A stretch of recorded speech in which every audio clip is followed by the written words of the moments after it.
أعوذ بالله من الشيطان الرجيم بسم الله الرحمن الرحيم السلام عليكم ورحمة الله وبركاته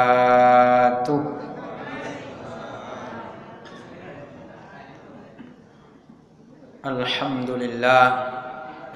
لله الذي هدانا لهذا وما كنا لنهتدي لولا أن هدانا الله أشهد أن لا إله إلا الله وأشهد أن سيدنا محمدا عبده ورسوله اللهم صل وسلم على سيدنا محمد وعلى آله وأصحابه أجمعين Subhanaka la ilma lana illa ma 'allamtana innaka antal alimul hakim. Allahumma bika amsayna wa bika nahya wa bika namutu wa ilaikan nusyur. Bismillahilladzi la yadurru ma'asmihi syai'un fil ardi wa la fis sama' wa huwas samiul alim. Bismillahi la yasuqul khaira illallah. Bismillahi la yasrifus su'a illallah. Bismillahi la hawla wa la quwwata illa billahil aliyyil azim. Amma ba'd. Bapak Ibu hadirin hadirat jamaah salat maghrib Masjid Al-Kautsar yang dimuliakan Allah Subhanahu wa taala. Kembali kita bersyukur kepada Allah atas segala nikmat yang dianugerahkan, sehingga alhamdulillah kita masih dapat menjalankan kewajiban kita kepada Allah dan juga duduk di majelis ilmu yang merupakan, kata Nabi sallallahu alaihi wasallam, adalah taman-taman surga. Salawat dan salam kita sampaikan kepada baginda Rasulullah sallallahu alaihi wasallam, dan kita mengucapkan Allahumma salli ala sayyidina Muhammad wa ala ali sayyidina Muhammad. Assalamu alayka ya Rasulullah, assalamu alayka ya Nabi Allah. Mudah-mudahan dengan kita banyak berselawat kepada Nabi kita Muhammad sallallahu alaihi wasallam, maka kita semua mendapatkan syafaatnya nanti di yaumil akhir, dan mudah-mudahan kita semua masuk surga bersama dengan beliau. Amin ya rabbal alamin. Bapak Ibu hadirin hadirat muliakan Allah Subhanahu wa taala, kita lanjutkan kajian kita dalam tema tentang fikih ibadah dan juga fikih muamalah. Dan kita masih lanjut dalam fikih muamalah terkait dengan masalah jual beli, fikih yang berkaitan dengan transaksi jual beli. Karena terkait dengan fikih ibadah kita sudah selesai sampai bab tentang zakat dan juga orang-orang yang berhak menerima zakat. Maka kemudian para ulama masuk membahas tentang fikih terkait dengan jual beli, transaksi. Kenapa jual beli? Karena salah satu transaksi yang paling banyak dilakukan oleh manusia yaitu adalah jual beli. Yang paling banyak. Kalau hutang piutang mungkin tidak semua orang berhutang, dan tidak semua orang mau menghutangkan. Beda dengan jual beli, semua orang selalu membeli dan selalu menjual. Jadi itu kenapa ulama memulai dari perkara jual beli. Ulama mengatakan bahwa jual beli ini secara hukum itu dibolehkan, secara hukum syariat. Makanya Allah Subhanahu wa taala mengatakan wa ahallallahu al-bai'a wa harrama riba. Allah menghalalkan jual beli dan mengharamkan riba. Nah, jadi di sini Allah jelas mengatakan wa ahallallahu al-bai'a. Allah menghalalkan jual beli. Walaupun nanti ada juga yang dikecualikan jual belinya. Maka ulama mengatakan yang dikecualikan itu, pertama, kalau yang diperjualbelikan itu adalah sesuatu yang diharamkan. Artinya perkara yang diperjualbelikan ini haram. Ya, sebut saja misalnya khamar. Maka itu haram. Tidak boleh. Makanya kalau ada perusahaan ini apa yang diperjualbelikan khamar, maka sahamnya juga tidak boleh diperjualbelikan. Maka jual beli saham itu mengikuti daripada objek usahanya. Apa yang diperjualbelikan, apa yang dibisniskan, kalau boleh berarti sahamnya juga boleh. Tapi kalau yang diperjualbelikan itu haram, maka juga mengikuti daripada objek yang diperjualbelikan. Apa yang dijualbelikan di situ? Bangkai, haram. Apa yang dijualbelikan di situ? Rokok.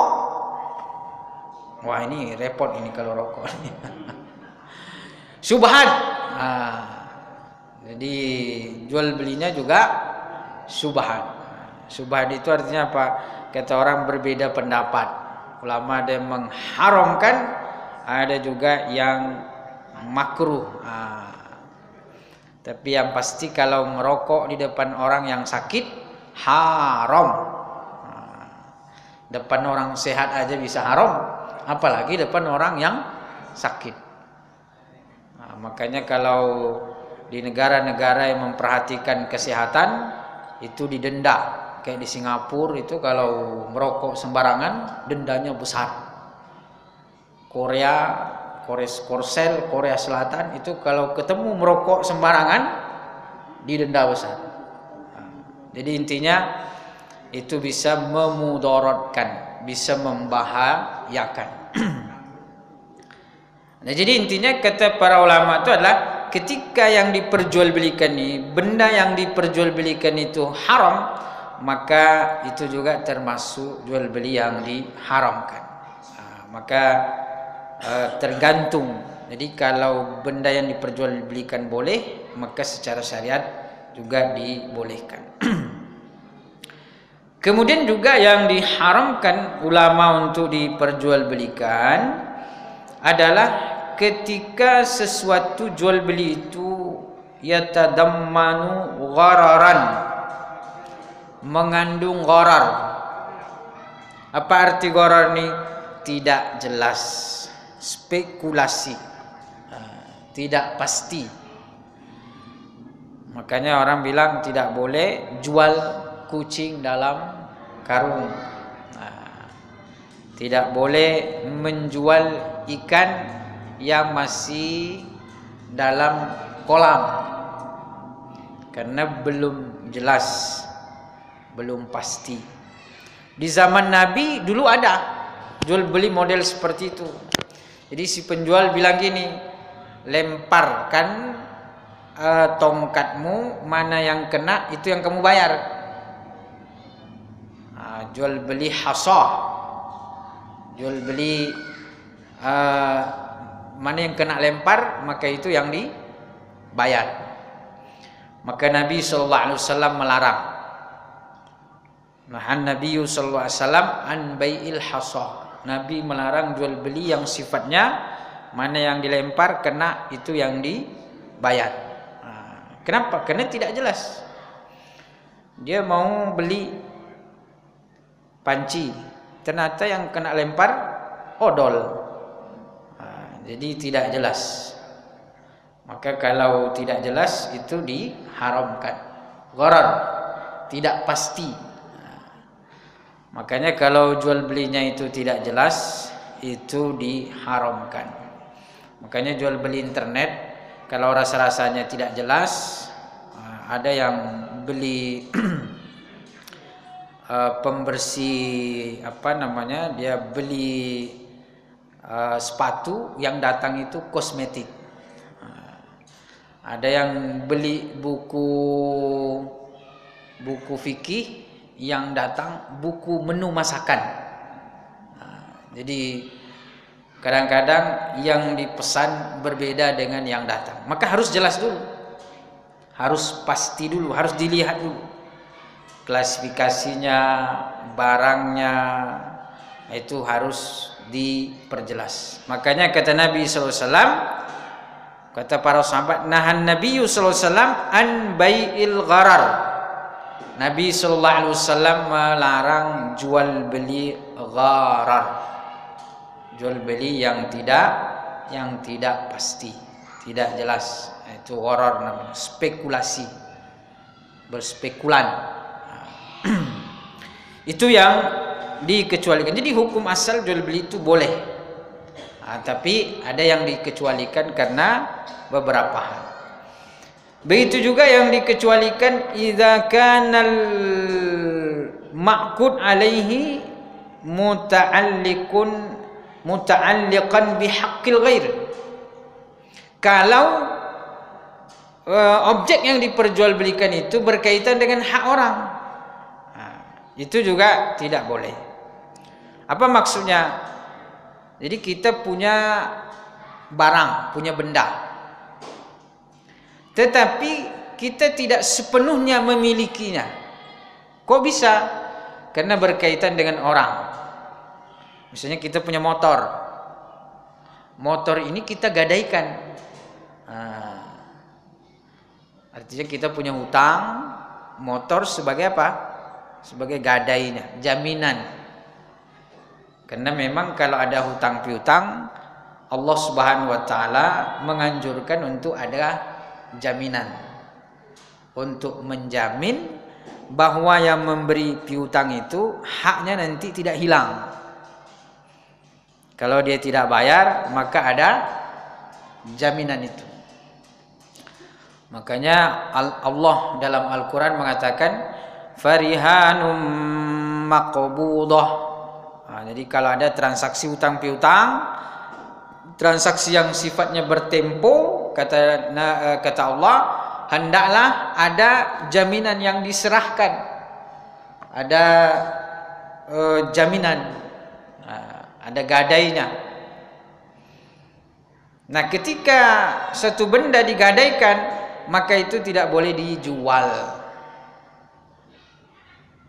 walaupun bendanya itu di tangan kita. Kan tidak selamanya orang menggadai barangnya tidak di tangan. Bisa jadi dia menggadai barangnya di tangan dia. Dia gadai motor, motornya di tangan dia. Yang dipegang oleh si pemberi utang apanya? BPKB-nya. Dia gadai rumah itu tetap dia tinggali, tapi suratnya yang diserahkan. Nah, jadi kalau dia barang itu digadaikan, maka tidak boleh dijual, walaupun itu miliknya. Karena kalau kita menggadaikan sesuatu, itu tetap milik kita, bukan milik orang yang memberi utang. Karena itu hanya sekedar jaminan. Betul bahwa ketika yang berutang ini tidak bayar, itu sebagai gantinya, betul, tapi tidak mutlak. Makanya kalau nanti si penghutang itu betul-betul tidak membayar, barulah kemudian gadainya itu yang dieksekusi. Tapi juga tidak boleh zalim. Misalnya hutangnya 10 juta, harga gadai barang gadai itu 20 juta. Si penghutang tidak bayar, langsung diambilnya. Itu juga tidak boleh. Tapi tetap harus menyesuaikan dengan hak dia. Hak dia 10 yang diambil. Sisanya dikembalikan kepada yang punya. Jadi tetap tidak boleh menzalimi. Itu diantara yang dikecualikan, yang tidak boleh diperjualbelikan. Jadi apa? Ketika berkaitan dengan hak orang. Jadi ada kaitannya. Betul kita yang punya, tapi sedang digadaikan. Maka makna barang tergadai itu kita tidak bebas untuk menikmatinya. Maka kalau barang sudah digadaikan, kita tidak boleh menjualnya, tidak boleh menghibahkannya. Itu tidak boleh. Bahkan nanti kewarisannya pun menjadi disyaratkan untuk diselesaikan dulu terkait dengan hutang. Jadi kalau ada orang meninggal, dia punya barang digadaikan, maka barang itu belum bisa diwariskan sebelum diselesaikan hutangnya kepada yang bersangkutan. Jadi harus selesai dulu baru bisa diturun wariskan. Kenapa? Karena masih berkaitan dengan hak orang. Jadi intinya selagi berkaitan dengan hak orang, maka di situ tidak bisa diperjualbelikan, tidak bisa dijual, tidak bisa dihibahkan. Itu diantaranya. Kemudian diantara yang belum boleh diperjualbelikan itu adalah malun mustarak. Al-mal al-mustarak, yaitu harta yang dimiliki secara bersama-sama, secara kemitraan. Karena ada namanya harta dimiliki secara bersama. Karena mungkin dia kerjasama dalam satu usaha, makanya ada namanya kerjasama atau musyarakah, kemitraan.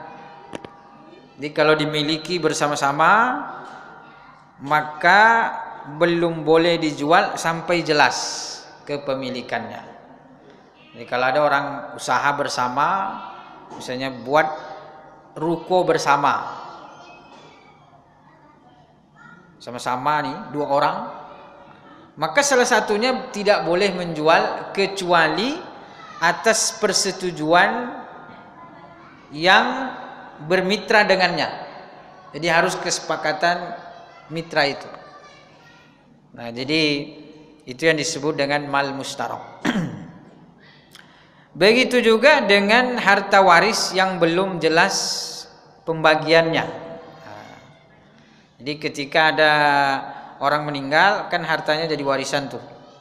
Karena kita ini memiliki harta sampai batas kita meninggal.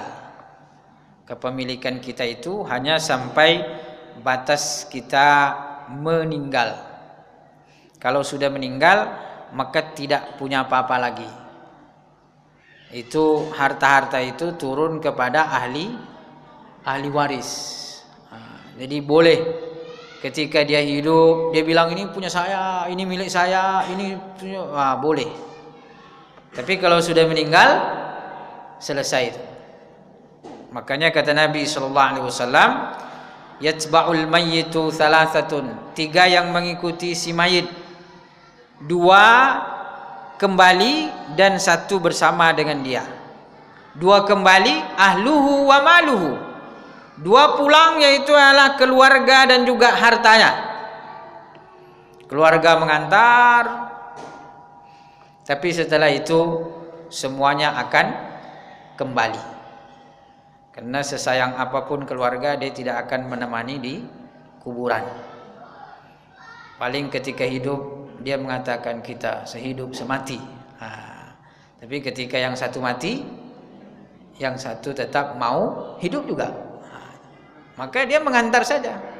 Habis itu pulang. Maka yang mengantar 3, 2 pulang, 1 membersamai dia. Jadi keluarga mengantar, habis itu pulang. Dalam satu riwayat disebutkan bahwa ketika keluarga sudah pulang, maka ruh si mayit ini dikembalikan oleh Allah. Ruh dikembalikan menyatu dengan jasad. maka dia mendengarkan suara pengantarnya itu pulang. Di saat itulah kemudian datang malaikat Munkar dan Nakir untuk siap-siap di wawancara. Tapi ini wawancara bukan untuk kerja, tapi wawancara terkait dengan kerjaannya dahulu di dunia. Jadi bukan kerjaan yang akan datang, tapi pekerjaan yang telah berlalu. Makanya para keluarga itu dianjurkan untuk senantiasa bersedekah, membaca Al-Quran selama 7 hari 7 malam. Karena 7 hari 7 malam itulah ditanya berbagai macam pertanyaan, diwawancara, diuji selama 7 hari 7 malam. Makanya disunahkan bagi keluarga itu untuk memperbanyak sedekah, membaca Al-Quran. Makanya dulu kalau 7 hari itu menghatamkan Al-Quran. Kalau perlu kita mengundang para orang-orang yang membaca Al-Quran, baca Quran di rumah, menghatamkan, itu bagus. Di antaranya adalah dihadiahkan pahalanya agar dimudahkan urusannya si mayit oleh Allah, terutama di dalam menjawab atau selamat daripada ujian pertanyaan malaikat Munkar dan Nakir. Itulah bakti anak sebenarnya, itu bakti keluarga. Jadi apa bakti anak? Ya itu tadi, menghidupkan 7 hari 7 malam untuk bagaimana berkirim pahala kepada almarhum atau almarhumah. Dan itu nanti dicontoh. Kalau kita melakukan itu dalam hidup kita, maka anak-anak kita nanti mencontoh. Tapi kalau itu tidak kita lakukan, maka tidak ada yang dicontoh. Karena generasi setelah kita itu mencontoh kita. Kalau kita mengatakan tidak boleh, itu bid'ah, haram, itu pula nanti mati awak, itu kata anak kita bid'ah, haram. Jadi tetaplah kita mengamalkan apa yang diajarkan oleh para guru-guru kita. Ada guru orang yang mengatakan itu bid'ah, ya silahkan saja. Tapi kita juga punya guru dan punya dalil. Jadi tetap kita berpegang dengan amalan para guru-guru kita. Jadi intinya kata Nabi, 2 yang pulang, keluarganya pulang, wa maluhu, hartanya juga pulang. Mungkin harta mengantar, dia punya mobil yang mewah, dipakai mengantar. Cuman bukan dia yang pakai, pengantarnya yang pakai. Kalau dia cuman mobil jenazah aja, itu pun mobil jenazah itu gratis pula itu kan. Jadi itulah yang mengantar dia. Mobil dia yang mewah-mewah, itu di belakang mobil jenazah, pakai keluarganya itu. Udah itu pulang semua. Jadi dan itu pun sudah lepas kepemilikannya, sudah bukan milik dia lagi. Jatuhlah milik itu kepada ahli waris. Kemudian yang sisa 1, kata Nabi, wa amalu wa yabqa amaluhu, tinggallah amalnya bersama dengan dia. Wa may ya'mal mithqala dzarratin khairan yara wa may ya'mal mithqala dzarratin syarran yara. Itulah yang menemani dia, amal baik, amal buruk. Tidak ada yang disia-siakan oleh Allah walaupun sekecil apapun. Kalau amalnya soleh, maka banyak menolong dia, memberi cahaya dalam kuburnya, memberi kenikmatan. Mudah-mudahan kita termasuk golongan yang demikian. Amin ya rabbal alamin. Nah, maka saat itulah kemudian kepemilikan harta tadi menjadi milik ahli waris.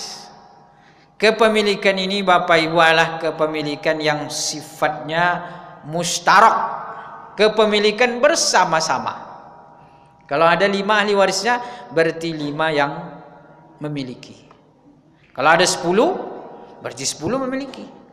Maka tidak ada yang boleh mengklaim ini milik saya, ini milik saya. Tidak ada yang boleh mengklaim ini rumah saya, ini ruko saya.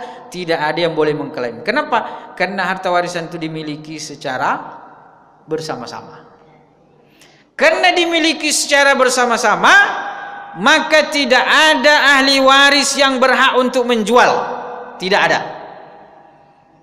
Jadi kalau ada ahli waris salah satu menjual, berarti itu melakukan perbuatan yang haram, menjual harta orang lain.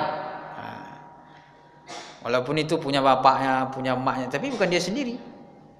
Maka di sini kenapa harta waris itu harus segera dibagikan, biar jelas ini milik siapa, ini milik siapa, ini milik siapa, sehingga dia bebas menjual belikan dan dia bebas menghibahkan, bebas menggunakan, bebas memanfaatkan. Karena kalau belum, tidak bisa dia jual belikan. Makanya harus segera. Karena dia milik mustarok, disebut dengan mal mustarok. Mal, harta yang dimiliki secara bareng-bareng, harta yang dimiliki secara bersama-sama. Jadi tidak ada yang boleh melakukan tindakan-tindakan yang mengeluarkan dari kepada kepemilikan atau pindah kepemilikan. Karena memang harta waris itu sebelum dibagi, pertama ya kalau almarhum punya hutang, maka hutangnya dulu diselesaikan dari hartanya. Makanya kalau orang meninggal kan diumumkan tuh oleh ahli waris, ini kalau punya hutang silahkan beritahu atau sampaikan kepada ahli warisnya. Karena yang pertama dilakukan, yang pertama itu adalah membayar hutang-hutang. Nah, baik hutang kepada sesama manusia atau hutang kepada Allah. Ada hutang kepada manusia, itu diselesaikan dulu. Ada hutang kepada Allah. Apa hutang kepada Allah? Nazar. Dia bernazar. Ini nanti kalau saya meninggal, kalau sudah meninggal sudah tidak bisa lagi. Nanti kalau anak saya ini bisa selesai kuliah dengan lancar, maka saya akan menyembelih seekor kambing misalnya. Nah, itu kalau selesai anaknya itu adalah hutang. Nah, hutang kepada Allah sampai ditunaikan. Karena itu nazar yang baik, nazar yang bermanfaat. Karena ada juga nazar yang tidak perlu ditunaikan. Jadi kalau anak saya selesai kuliah, saya lompat dari lantai 3. Nah, itu tidak boleh. Tidak perlu dilaksanakan. Di zaman Nabi ada yang bernazar, kalau ini terwujud, saya akan berdiri di bawah terik matahari sambil berpuasa. Jadi setelah terwujud, betulan dia berdiri di bawah terik matahari, berpanasan. Nabi lewat, ngapain di situ berdiri di bawah terik matahari memanaskan diri? Kata dia, ini adalah nazar saya ya Rasulullah. Sumpahnya.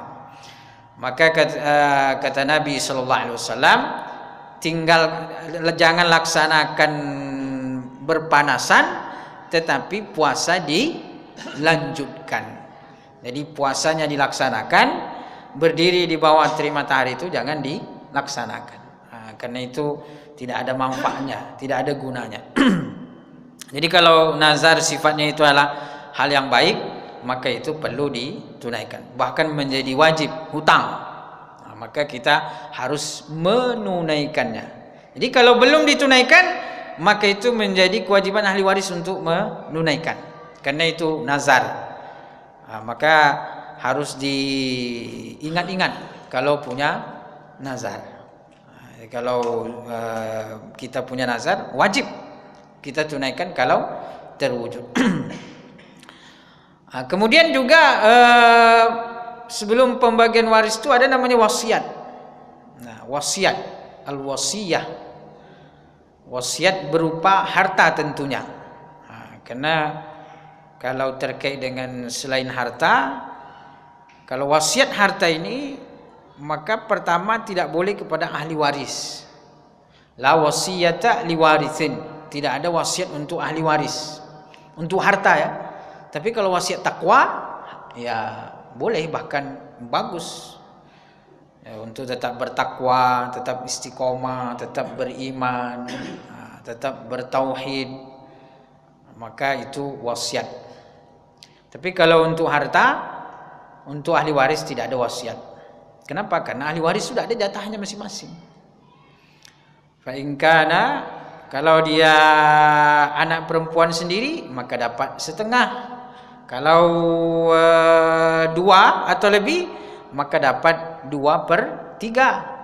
Kalau ada anak laki-laki anak perempuan, lidzakari mithlu hazzil unthayain, 1/2. Itu pembagian dasarnya. Tapi kalau yang laki-laki bilang bagi rata aja lah, nah, itu tidak apa-apa. Karena yang laki-laki ikhlas berarti. Nah, bagi rata aja lah, itu boleh, tidak apa-apa. Tapi jangan yang perempuan, kita harus bagi rata ya. Kalau yang laki-laki bilang kita bagi rata aja, ikhlas. Kalau dia meninggalkan ibunya dapat 1/6. Kalau dia punya anak. Kalau tidak punya anak, ibunya dapat 1/3. Kalau punya bapak, maka bapaknya dapat 1/6. Jadi ada ahli waris yang dia harus diberikan. Dia tidak pernah terhalang. Siapa dia? Anak laki-laki, anak perempuan, suami atau istri, ayah atau ibu.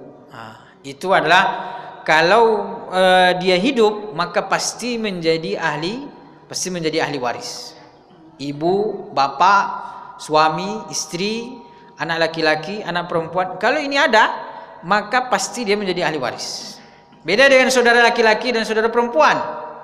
Kalau saudara laki-laki atau saudara perempuan, kalau ada anak laki-laki, maka seluruh saudara terhalang, tidak dapat. Jadi anak laki-laki itu menghijab namanya. Menghijab itu menutupi semua saudara. Ini kalau ada saudara kita meninggal, dia punya anak laki-laki, jangan berharap dapat warisan. Terhalang. Ya dapat traktiran mungkin. Tapi kalau dapat warisan tidak dapat. Kenapa? Karena dia punya anak laki-laki. Anak laki-laki itu menghijab semua saudara. Saudara kandung, saudara seayah, saudara seibu. Kalau saudara tiri memang tidak dapat, tidak masuk sebagai ahli waris. Kalau saudara artinya saudara anak yang diangkat, itu bukan sebagai ahli waris. Tapi kalau saudara kandung, saudara seayah, saudara seibu, itu semua bisa menjadi ahli waris dengan ketentuan tidak ada yang menghijab, tidak ada yang menghalang. Tapi kalau ada yang menghalang, maka dia tidak bisa menjadi ahli waris. Beda dengan anak perempuan. Anak perempuan tidak menghalangi saudara. Jadi kalau tidak ada anak laki-laki, hanya ada anak perempuan, maka saudara dapat. Kenapa? Karena anak perempuan tidak menghalangi saudara. Jadi kalau ada orang meninggal, dia punya anak perempuan 1, dia punya saudara laki-laki 1, maka anak perempuan dapat setengah, setengahnya lagi diwarisi oleh saudara laki-lakinya. Karena dia tidak punya anak laki-laki. Beda dengan kalau ada orang meninggal, dia punya saudara, lalu kemudian dia punya 1 anak laki-laki, dia punya 1 anak perempuan, maka harta 1/2 dengan anak laki-laki dan anak perempuan. Saudara tidak dapat sama sekali karena dia terhalang oleh anak laki-laki. Jadi anak laki-laki itu menghalangi semua saudara. Nah, jadi ketika harta ini menjadi harta waris, barulah boleh dibagikan setelah wasiat ditunaikan, setelah hutangnya dibayarkan, hutang sesama manusia, hutang kepada Allah, barulah kemudian dibagi sesuai dengan ketentuan pembagian kewarisan.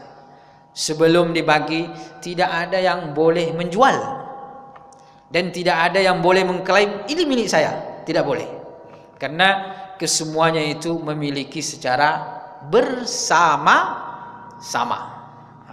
Walaupun dia misalnya anaknya 5, rumah juga 5, maka tidak ada anak daripada 5 ini boleh mengklaim oh ini rumah saya, tidak boleh. Harus dibagi dulu secara jelas, rumah ini milik si fulan, rumah ini milik si fulan, rumah ini milik si fulan, rumah ini, barulah boleh dijual. Menjual sepihak tidak boleh. Itu bukan haknya, karena harta warisan itu dimiliki secara bersama-sama. Itu diantara hal-hal yang tidak boleh dilakukan tindakan jual beli. Nah, kenapa? Karena itu artinya ada dalil yang melarangnya. Nah, begitu juga kita sebutkan diantaranya adalah hal-hal yang sudah disedekahkan, diwakafkan misalnya. Nah, itu barangkali yang bisa kita kaji karena waktu. Kalau masih ada boleh tanya jawab atau diskusi. Dipersilahkan. Kalau ada yang mau tanya atau diskusi, silakan Bu.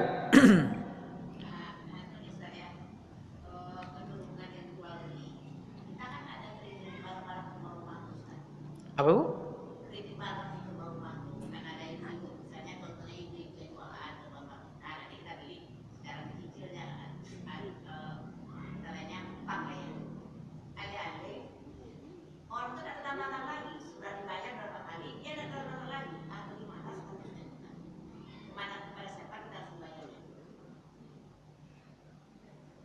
Jadi kita kredit barang, penjualnya tidak datang-datang lagi.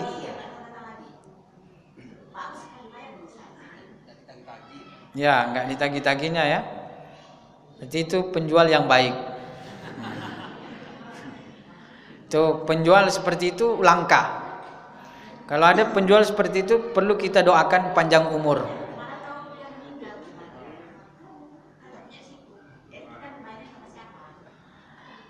Jadi kalau ada hak orang sama kita, yang pertama adalah kita tunaikan kepada yang bersangkutan. Dia tidak ada, maka dicarilah ahli warisnya.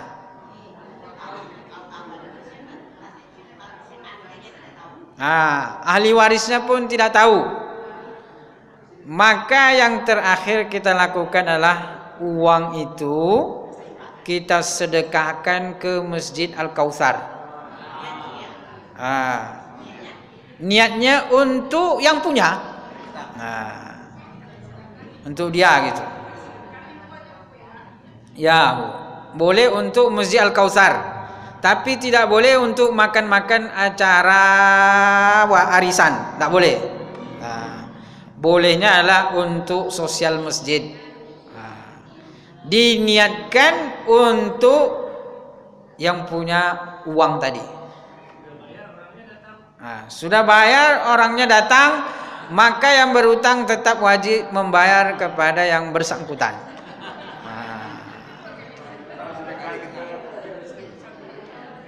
Iya, artinya makanya tadi pertama berusaha maksimal untuk mencari orangnya dulu. Maksimal. Kalau ada harta temuan, makanya kalau ada harta temuan, apa yang dilakukan? Mengumumkan selama 1 tahun harta temuan. Kalau kita nemu barang berharga, maka kita ambil barang itu, kita wajib mengumumkan selama 1 tahun. 1 tahun kita mengumumkan tidak ada, berarti kita yang punya. Sebelum kita punya, kita zakati 20%. Itu zakat paling besar itu adalah zakat harta temuan. Karena kerjanya sedikit, cuman mengumumkan saja. Makanya zakatnya 20%. Habis itu dia milikilah harta itu. Maka bisa juga disamakan ini. Jadi dia cari dulu. Sudah dicari maksimal, memang dia dalam dugaan dia orang ini sudah mati atau sudah wafat, sudah meninggal. Dugaan kuatnya begitu. Nanti dia tidak jumpa ahli warisnya lagi. Dan juga barulah langkah terakhir adalah menyedekahkan.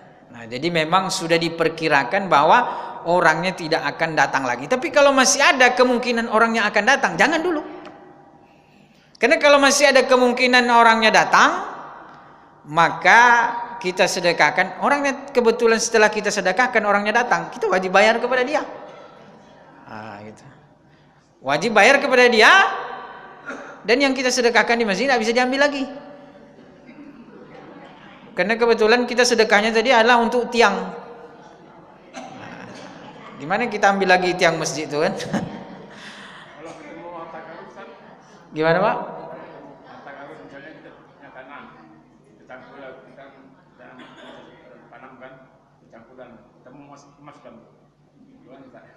Nah kalau hartanya karun, karena karun ini saking kayanya kan sampai di sini hartanya juga.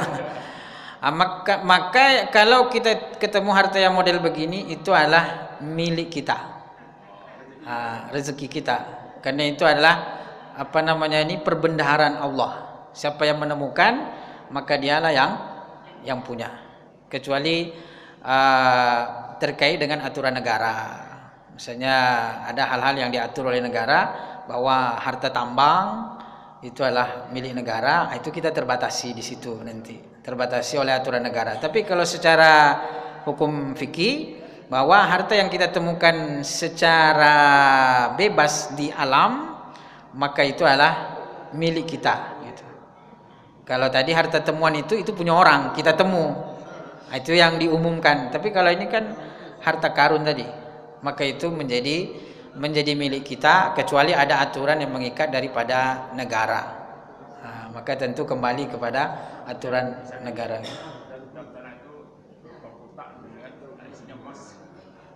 Ya, itu milik kita, Pak. Kalau nggak salah itu sebenarnya ada aturan secara negara gitu. Makanya kalau ketemu seperti itu nggak usah diumumkan, biar nggak tahu. Karena kalau diumumkan nanti ketahuan itu diambil alih. Tapi ya ada aturannya berapa jumlahnya kan gitu. Wallahu a'lam. Baik, itu Bu ya. Mengenai sholat, Ustaz. Bagaimana dengan baca kita sholat dalam hati? Bacanya dalam hati. Tanpa kami tentunya. Ya, mayoritas ulama bacaan dalam hati itu tidak cukup. Diperselisihkan. Memang ada ulama mengatakan membaca dalam hati cukup. Tapi mayoritas ulama dalam mazhab Syafi'i, kalau dalam mazhab Syafi'i, membaca dalam hati tidak cukup. Karena yang disebut dengan membaca itu adalah menggerakkan lisan. Makharijul hurufnya jelas. Alhamdulillahirabbil alamin arrahmanir rahim maliki yaumiddin. Ya, minimal telinga sendiri mendengar dalam keadaan telinga kita sehat. Itu. Jadi minimalnya itu. Yusmi'a nafsahu, memperdengarkan dirinya. Terutama yang wajib seperti takbiratul ihram, kemudian bacaan Al-Fatihah, itu kan wajib dibaca, maka itu harus kita perdengarkan diri kita sendiri. Makanya ibu-ibu kalau haid itu tidak apa-apa dia baca Quran di hatinya. Karena itu tidak dianggap membaca. Kan apa yang terlarang? Membaca secara lisan. Itu yang tidak boleh. Tapi kalau hanya di hatinya, itu tidak apa-apa. Baca Quran bahkan sampai khatam, tidak masalah. Itu menunjukkan bahwa ketika di hati tidak disebut dengan membaca. Yang disebut membaca itu adalah ketika makharijul hurufnya keluar gitu. Lisannya harus dibaca. Tapi tidak juga harus keras. Dia yang penting dia menggerakkan lisannya dan mendengar sendiri gitu. Wallahu a'lam. Baik, itu yang dapat kita kaji dan kita bahas, mudah-mudahan memberikan manfaat. Terima kasih dan mohon maaf.